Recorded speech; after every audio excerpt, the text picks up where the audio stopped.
The sky was burning. Commander Jake Mason gripped the controls of his small scout ship, trying to keep it from falling apart. Warning lights flashed everywhere, and sparks flew from the dashboard. A strange energy pulse had hit the ship out of nowhere. The engines failed, the navigation went dark, and now he was crashing hard. He barely had time to send a distress signal before everything went black. When Jake opened his eyes, he was on the ground. His ship was broken in half, smoke rising from the wreckage. Blood ran down the side of his face, and his left leg was trapped under metal. He pushed himself free, gasping from the pain. He was alive but stranded. The jungle around him was thick and strange. The trees were massive, their leaves bigger than doors. The air smelled like wet soil and something sweet, but also something rotting. This was not on any star map. His ship's logs had called this planet Zone X92. Most people called it something else. The Forbidden Planet. Jake remembered the stories. No one came back from here. Ships went missing. Signals died, and rescue teams vanished too. Some said there were wild beasts. Some whispered about alien curses. Others said the planet was haunted by a creature that ate humans. He shook off the fear and limped away from the wreck. He needed shelter, food, water, anything to stay alive. As he moved through the jungle, he noticed something strange. The trees looked damaged. Huge claw marks ran across their trunks. Something big had passed through here. At night, the jungle came alive with sound. Jake found a small rocky cave and decided to rest. He made a small fire with emergency gear. The heat helped ease his pain, but the sounds outside were getting louder. Low growls, heavy footsteps, and distant roars. Something was moving through the trees, something huge. Suddenly, everything went quiet. Even the bugs stopped buzzing. Jake held his breath. Then he heard it, a deep, slow breath coming from behind him. He turned around and froze. A massive shadow stood at the entrance of the cave. It was tall, too tall. He could barely see the shape in the firelight, but he saw long legs, thick arms, and glowing eyes staring down at him. His heart raced. He reached for his emergency flare, ready to defend himself, but the creature didn't move. It just watched him. Then slowly, it reached forward. A giant hand entered the cave. Open and empty. Jake was too scared to move. The hand gently touched the fire, then pulled back. Then it reached for him. He screamed and tried to crawl away, but the hand wrapped around him, huge, strong, and warm. He thought, "This is it. I'm going to be eaten." But the creature didn't bite. Instead, it lifted him carefully and walked away from the cave. The trees bent as the giant moved through them. Jake struggled, but the hand held him gently. He expected teeth, pain, death, but none of that came. Instead, the giant carried him to a deeper part of the jungle. There, hidden behind a waterfall, was a huge cave, dry and warm. The creature placed him on soft moss, then stepped back into the shadows. Jake sat in shock. He looked around the cave. There were strange symbols on the walls drawn in ash and rock. He saw pieces of old machines, metal parts, wires. Some looked human-made. Then in the corner, he saw something that made his blood freeze. Bones, human bones, clean and white. Skulls, ribs, spines, dozens of them. Jake stared into the darkness, heart pounding. The giant was still there watching him, silent and still. Was it a rescuer? Or a killer? Why didn't it speak? What did it want? His mind screamed for answers, but all he had now was fear, and the feeling that this was only the beginning. Jake sat frozen on the soft moss, his eyes locked on the bones piled in the corner. He didn't move, didn't blink, didn't breathe too loud. The giant figure was still there, just beyond the edge of the firelight, half hidden by the darkness of the cave. She didn't come closer, didn't speak, didn't make a sound. She only watched him, her glowing eyes the only clear part of her body. He wanted to run, but where would he go? The jungle outside was full of sounds again, loud and wild. Things moved in the trees, things bigger than him, faster than him. This cave, this strange, quiet, bone-filled cave, was the only safe place for now. He told himself to stay calm, to wait until morning. Maybe she would sleep, maybe she would leave, maybe he could get away. But the giantess didn't sleep. All night, she sat still like a statue, her eyes never leaving him. Jake's mind spun in circles, trying to understand what was happening. Why didn't she kill him? Why bring him here at all? Was she playing with him like a cat plays with its food? The next morning, she moved. Jake tensed, ready to grab a sharp piece of metal near the fire. But she didn't attack. She walked to a corner of the cave and returned. With something in her hand. It was food, fruits, roots, something wrapped in leaves. She placed them gently beside him, then stepped back again. He didn't touch it at first. He thought maybe it was poisoned, but hours passed and he grew too hungry. He sniffed it, tasted it, then ate. It was real, and it was good. That night, she returned with more food and water in a large shell. She didn't speak, but her movements were calm. Slow, careful, not like a monster, not like a beast, like someone trying to be gentle. Jake started to see her more clearly in the firelight. Her skin was pale like stone, her hair dark and long. She wore something like cloth, woven from jungle fibers. She looked nothing like any creature he had seen before. She looked almost human, just 10 times the size. He tried speaking to her. "Who are you?" She tilted her head, confused. He tried again, slower, still no answer. She walked to the wall and picked up a stick. Then she drew in the dirt, symbols, circles, stars, shapes. Then a drawing of a ship falling from the sky. His ship. Then she drew a small figure him. Then a tall figure her. Then a beast with many legs and sharp teeth. She pointed outside. She was trying to tell him something. She had saved him. She had brought him here to protect him from the jungle, from what lived in it. Jake's fear didn't vanish, but it changed. Now it was mixed with confusion, even guilt. He had thought she was going to eat him, but she was helping him. Why? What did she want in return? That night, while she was away, he explored the cave again. He looked closely at the bones. Some were very old, dusty and broken. Others looked newer. He found scraps of fabric with human tags, military, rescue teams, scavengers. He picked up a helmet and turned it over. It was from Earth. His heart pounded again. Behind one large rock, he found something else. A hidden pile of tech radios, transmitters, weapons, all dead and broken. But someone had collected them, hidden them, maybe kept them for years. Why? Was she collecting trophies, or had she tried to help others too? Jake didn't know what to think anymore. She returned again that night, bringing more food.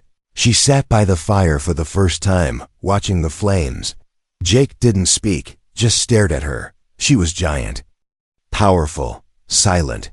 And then, for just 1 second, he thought he saw something in her eyes, a flicker of sadness, loneliness. But the moment passed quickly, and as the fire burned low, the jungle outside cried out again. Something screamed in the night, far but angry. The giantess stood quickly, her body tense. She looked at Jake, then pointed to the shadows. Danger was coming, and he was not ready, not even close. The sky was no longer quiet. Jaden could hear the low hum of engines above the trees. Not friendly, not peaceful, too heavy, too sharp. He knew that sound. Military. Vale had already vanished into the jungle, moving faster than something her size should be able to move. Jaden followed as best he could, dodging low branches and ducking behind massive roots. The air was thick and hot, and every breath felt like breathing through steam. He stumbled once, caught his balance, and kept running. Then through a gap in the trees, he saw them. 3 black ships hovering just above the ground. Silent but deadly. They didn't land, they floated, scanning the jungle with bright red lights, sleek, sharp-edged, and marked with a symbol Jaden knew too well. Not Earth, not peaceful. Mercenaries. They were here for her, not to rescue, to hunt. Jaden hid behind a rock, heart pounding. He watched as armored figures dropped from one of the ships, weapons in hand. They moved like machines, fast, cold, trained. One of them held up a small tracking device. the screen glowing with a red pulse. It was tracking something. Jaden didn't know what to do. Should he run the other way? Should he try to stop them? He had no weapon, no power, no plan. Only this strange connection with a giantess who didn't speak his language. Then a scream ripped through the jungle. Not human. It was loud, full of pain, but not from Vale. One of the mercenaries came flying back through the trees, slamming into a rock. The others turned, weapons ready. A blur of white and shadow moved above them. Vale dropped from a branch, her giant body slamming into two of them at once. The jungle shook, birds scattered. Leaves flew into the air. She was too fast. One swung a blade at her, but she caught it in her bare hand and crushed it like glass. Jaden watched in shock. This wasn't a monster. This was something else, trained, focused, dangerous, but the last mercenary wasn't fighting. He was holding something, a small black orb, pulsing with blue energy. Jaden didn't know what it was, but Vale did. She stopped cold. She growled, backed away. The mercenary threw the orb at her feet. It exploded in a burst of light and sound. Vale roared, falling to one knee, her body shaking. The air smelled like burnt metal and blood. The mercenary raised his weapon and aimed at her head. Jaden moved without thinking. He ran forward and picked up a rock the size of his fist. He threw it hard. It hit the mercenary in the helmet, knocking him off balance. Just enough. Vale stood up and lunged forward, grabbing the mercenary before he could recover. One scream. Then silence. Jaden stood frozen as her body trembled, blood dripping from her arms. She turned to look at him, her eyes glowing not red with rage, but gold with something else. She walked toward him slowly, limping. He didn't move. When she reached him, she dropped to one knee, her face close to his, and then she said something, not in her language, but in his, one word, quiet and clear. Thank. Jaden's eyes widened. She had learned that. From him, from listening, she could speak. Not much, not perfect. But she was trying. He wanted to say something back, but his voice failed. He just nodded, and she smiled.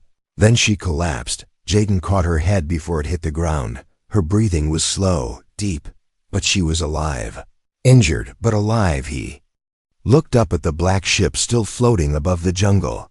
More would come. This wasn't over, not by a long shot, but now he knew something the rest didn't. She wasn't the threat.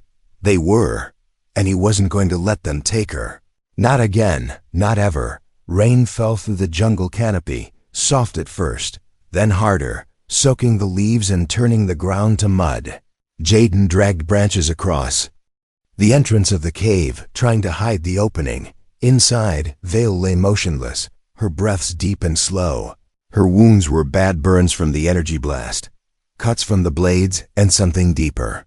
Something that made her tremble even. In sleep, he had cleaned what he could, using scraps from his emergency kit. He had no medicine, no proper tools, but she was still alive.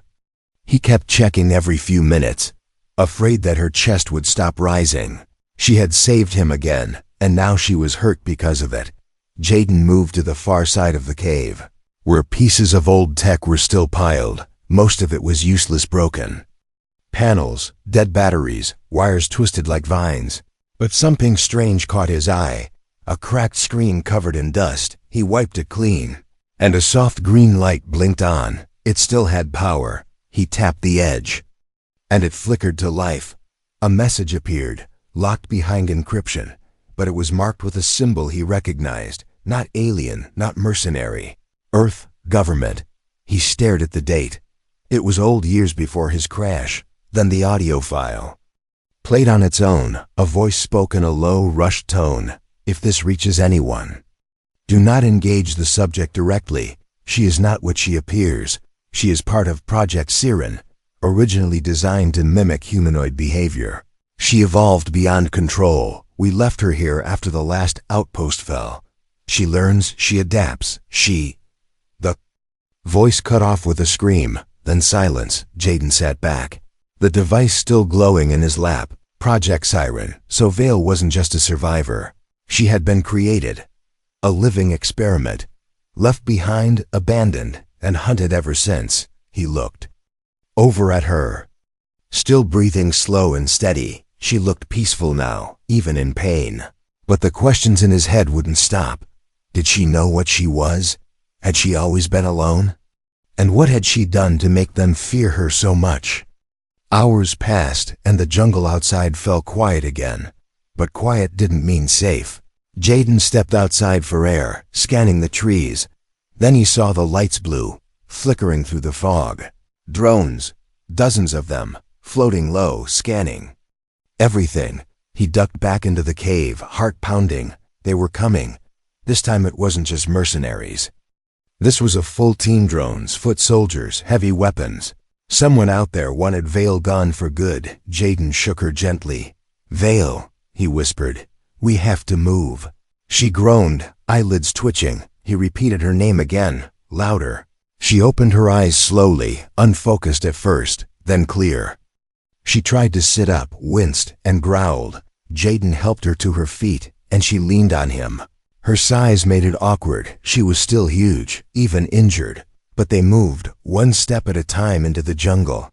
Leaves brushed against them, mud clung to their skin. Behind them, the sound of drones grew louder, closer. Then, through the thick mist, a voice called out from a loudspeaker.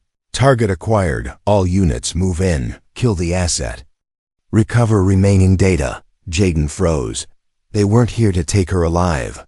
This wasn't a rescue mission. It was an execution. Vale snarled, baring her teeth. She looked back toward the voices and then down at Jaden. Her eyes were no longer glowing gold. They burned red. She handed Jaden a small device, something like a stone, but buzzing with energy. He didn't know what it was, but she nodded, urging him to take it. Then she stepped away from him, straightened her body, and let out a sound he had never heard before. Not a scream, a song. The forest shook. The trees seemed to lean toward her. The air vibrated with the strange sound. Animals scattered. Birds shot into the sky. Then, from the shadows, other shapes moved. Not human, not drone, other creatures. Tall and quiet, glowing slightly in the dark. They stepped forward, surrounding Vale, standing with her. Jaden's eyes widened. She wasn't alone. Not anymore. And now the hunters were being hunted. The forest had changed. It no longer felt wild and untamed. It felt alive, awake, watching. Jaden stood still, surrounded by towering figures that looked like Vale but different. Some had armor made of bark and metal. Others had glowing patterns running along their skin. They moved without sound, their eyes filled with purpose. They didn't speak, not with words, but they looked at Vale like she was one of them, or something more. She stood in front of them, swaying slightly from the pain, but tall and strong. Her voice had called them from wherever they had been hiding. Jaden had thought she was alone all this time, but now he saw the truth. She had never been alone. She had been hiding an entire secret world. Above the trees, more ships hovered, their engines rumbling low and steady. They hadn't seen the others yet, only Vale. The voice from the loudspeaker echoed again. "You are surrounded, stand down, or be neutralized." Vale stepped forward, her body still glowing from the strange pulse she had released. Jaden moved beside her, holding the small stone she had given him. It buzzed with quiet energy, almost like it was alive. He still didn't know what it did, but it felt important, like a key or a trigger. From the trees, one of the soldiers appeared, weapon raised. He stepped carefully, his armor shining in the jungle light. Then he saw Jaden. The soldier froze for a moment, confused. A human? Alive? Jaden raised his hands, trying to speak, but Vale moved faster. She pushed him behind her and growled, her voice low and threatening. The soldier took a step back, then aimed his weapon and fired. The blast hit her shoulder, but she didn't fall. She charged, and the soldier vanished in a blur of claws and rage. It happened fast after that. More soldiers entered the clearing, thinking they were chasing one target. They didn't expect 5 or 10 or more. The others moved from the shadows, silent and deadly. Weapons clashed, screams filled the air. But not all of them were from Vale's side. Jaden ducked behind a rock, holding the buzzing stone tight. He wanted to help, but he was just a man with no weapon and no training. Then he looked down and noticed something strange. The stone was glowing brighter now, pulsing in time with the sounds around him, like it was reacting to the battle or calling for something. He looked up at Vale, who was now fighting two soldiers at once, her movements graceful but wild. She looked back at him for just a second and shouted one word. Now, Jaden didn't know what he was doing, but he trusted her. He pressed his thumb into the center of the stone. Everything stopped. The world flashed white. The sound vanished, gone. Even the trees seemed frozen. Jaden stood in the middle of a silence so deep it hurt. Then a voice echoed, not outside, but inside his head. It was her, Vale. "You are the last piece," the voice said.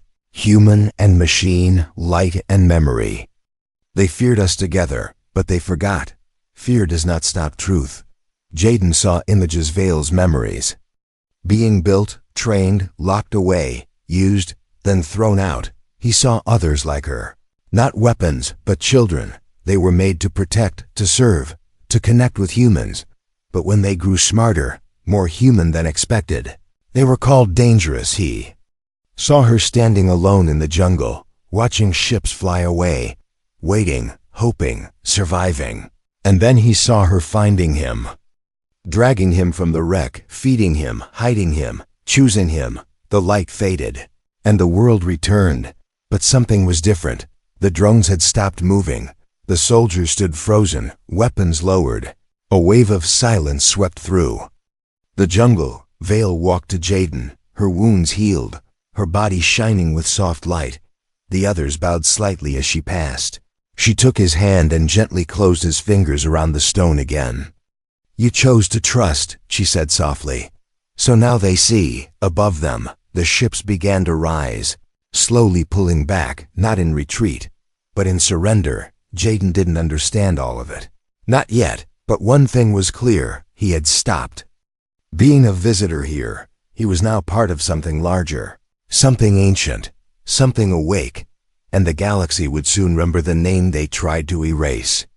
Vale, the silent guardian, no longer silent and no longer alone. The jungle was quiet again, too quiet. Jaden felt the stillness settle over everything like a heavy blanket. Even the birds had stopped calling. The enemy ships were gone, vanished into the clouds without another warning or shot. But peace didn't feel like victory. It felt like a pause. Vale stood beside him, silent, not wounded now, not glowing either, just calm, her expression unreadable, like she was listening to something far away. Jaden didn't speak. He didn't want to break the moment. He had seen too much, now more than he could explain. He wasn't sure what was real anymore. Machines that could think, beings built like weapons, but filled with feelings, and him, just a human, holding a piece of that story in his hand. The stone still buzzed softly, not hot, not cold. It felt alive. Vale turned suddenly and walked deeper into the forest. She didn't say anything, just motioned for him to follow. He didn't hesitate. They walked for a long time, through trees that grew impossibly tall, across old bridges made from vines and metal, past carvings in the stone that pulsed faintly. With blue light, they reached a wall hidden by moss, ancient, wide, and covered in symbols. Vale reached out and placed her hand on the center of it. The wall opened, not like a door, but like the jungle itself moved aside. Behind it was a tunnel, dark and deep. Jaden stepped inside and instantly felt the air change, cooler, older, filled with something electric. The tunnel led into a giant chamber. Jaden stopped and stared, speechless. It was a city, underground. Buried, forgotten, buildings made from crystal and metal, machines floating slowly through the air, vines growing across every surface like nature had claimed the future. There were lights, blue, green, white, moving like stars across the ceiling. And in the center stood a tower, black, smooth, and humming. Vale walked toward it with careful steps, like she had returned to a place that hurt to remember. Jaden followed, every part of him alert, overwhelmed, At the base of the tower, Vale turned to him and finally spoke. "This was home," she said. "They made us here, trained us, told us what we were meant to be." She pointed to the machines around them. Now still and silent, they feared what we became, so they shut it down, erased it, locked the doors. Jaden looked around. "Why show me this?" He asked quietly. She studied him for a long time. "You carry the last key," she said. "Not just the stone, but your mind, your trust, your choice." Jaden didn't understand. But the buzzing in the stone grew stronger. It was reacting to the tower, calling to it. He stepped forward and placed the stone into a small circular slot in the black wall. The tower lit up, first a glow, then a hum, then a low vibration under his feet. A deep voice echoed through the chamber, not Vale's. "Not human either. Connection accepted," it said. "Unit Vale confirmed. Human authorization granted." Light burst from the tower, shooting through the city like veins lighting up after years of sleep. Machines powered on, floating back into life. Walls shifted, doors opened, and a map appeared above them. Planets, stars, data, all floating in the air. Jaden's mouth fell open. It was more than a city. It was a control center. A command hub built long ago. A secret so powerful it had been buried and erased. Vale looked at him. "You woke it up," she said. "No human has ever done that." Jaden turned toward the floating data. One planet blinked red. Earth. It was being watched. He stepped closer, and the voice spoke again. "Initiating final phase. Message preparing for broadcast." "Message?" Jaden asked. "To who?" Vale's face changed. "To everyone," she said. "To every ship, every leader, every system that forgot who we were." The tower pulsed once more, and across the stars, the message began to send. A signal that could not be ignored, that the forgotten were rising, that the truth was waking up, and that humanity was not alone, not anymore. The message echoed through deep space. It crossed systems, pierced static, bypassed firewalls. It reached out like a whisper, turning into thunder. Some tried to block it, but they were too late. The signal had already spread on Earth. Leaders gathered behind locked doors, staring at screens filled with symbols they had buried long ago. Their faces were pale, their hands shaking. Old files were opened, and names that had been erased were spoken again. Project Siren, Unit VA03, status, lost. Now awakened, in orbit. Stations, in outposts, in enemy ships floating near dark moons. The message played the same phrase over and over. "We remember." A voice both alien and familiar, calm and dangerous. A voice that belonged to something they thought was gone, deep. In the jungle, Jaden stood on the platform beside Vale, watching the tower pulse with light. He didn't know what came next. He didn't know if the galaxy would answer the message with peace or fire. But the silence had finally ended. The lie was broken. Vale looked different now, not because of her body, but because of how she stood. Not like a weapon, not like a lost creature, like a queen. The others gathered behind her, the quiet ones who had hidden in the shadows, the ones who had waited for her call. They weren't just survivors. They were a people, and she was their voice. Jaden stepped forward, unsure what to say. "You really think they'll listen?" he asked. Vale's eyes turned toward the stars above. "They will," she said. "Or they'll try to silence us again." She paused, then looked at him with something almost like a smile. "But this time, they will not succeed." There was movement in the trees, a familiar sound, soft footsteps, breaking branches, then a figure stepping into view. Human, a woman in black armor, holding her hands up, no weapon drawn. Jaden tensed. But Vale did not move. The woman spoke, her voice clear and trained. "I was sent to kill you," she said. "That was the order." Vale said nothing. "But I saw the message," the woman added. "I saw the truth." She stepped closer, her voice trembling now. "There are more of us humans who don't agree with what was done. We were told you were a danger, but you were the ones betrayed." Vale tilted her head. Slightly. And now? She asked. The woman lowered her head. Now I want to help.